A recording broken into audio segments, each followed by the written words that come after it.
Hey there, welcome back. Today, let's dive into the fascinating world of Vastu Shastra and focus on mastering the northeast zone of your home. The northeast, or Ishanya, is governed by the water element. It's all about clarity, mind, and health, especially targeting our brain and eyes. So how do you make the most out of this crucial zone? Let's find out. First up, the do's. Embrace colors like blue, white, green, brown, silver, cyan, and gray. These colors harmonize with the water element and bring in positive vibes. Keep this area clean and clutter-free to enhance the flow of energy. And, if you can, place a temple here. It's the ideal spot for spiritual activities. Now, for the don'ts. Avoid using colors like red, pink, orange, and yellow in the northeast.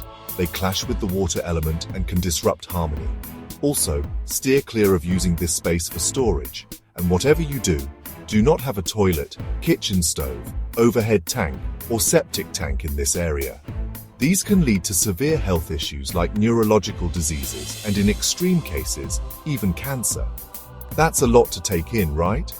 But with these straightforward tips, you can harness the full potential of the northeast zone in your home.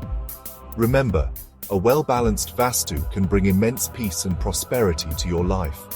If you found this helpful, give it a thumbs up and hit subscribe for more Vastu insights. Until next time, stay balanced and stay blessed.